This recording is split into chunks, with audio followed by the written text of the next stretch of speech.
ഈ സംഭവമേ ഉണ്ടാക്കുമ്പോൾ വീട്ടിലാരും ഇല്ലാത്തപ്പോൾ ഉണ്ടാക്കുന്നതായിരിക്കും കേട്ടോ നല്ലത്. കാര്യം വളരെ ആഗ്രഹിച്ച് ഞാൻ ഉണ്ടാക്കിയ ഒരു ഐറ്റം ആയിരുന്നു ഇത്.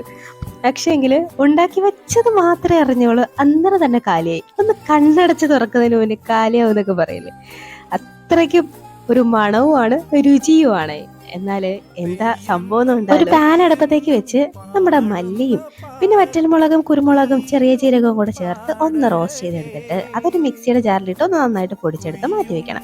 ഇനി ഒരു പാൻ ഒന്ന് അടുപ്പത്തേക്ക് വെച്ച് അതിലേക്ക് ബട്ടർ ഇട്ട് ഒന്ന് മെൽറ്റാക്കിയിട്ട് ഒരു 4-5 മുട്ട പുഴുങ്ങി അത് രണ്ടായിട്ടൊന്ന് കട്ട് ചെയ്ത് ഒന്ന് ചേർത്തിട്ട് ഒന്ന് ചെറുതായിട്ട് റോസ്റ്റ് ചെയ്തെടുത്തിട്ടേ നമ്മൾ ഈ പൊടിച്ച് വെച്ചേക്കുന്ന ആ പൗഡറും ചേർത്തിട്ട് പിന്നെ ആവശ്യത്തിന് ഉപ്പും കുറച്ച് സവാള അരിഞ്ഞതും പിന്നെ ഇച്ചിരി പച്ചമുളകും കൂടെ ചേർത്തിട്ട് കുറച്ച് കറിവേപ്പിലയോ അല്ലെങ്കിൽ മല്ലിയിലയോ വല്ലതും ചേർത്തിട്ട് നന്നായിട്ടൊന്ന് അങ്ങ് മിക്സ് ആക്കിയിട്ട് കുറച്ച് ഒറിയാനോ ഉണ്ടെങ്കിൽ മാത്രം ചേർത്താൽ മതി. ചേർത്തിട്ട് നന്നായിട്ടൊന്ന് മിക്സ് ആക്കി എടുത്താലേ നമ്മുടെ അടിപൊളി മുട്ട റോസ്റ്റ് റെഡി ആയിടോ.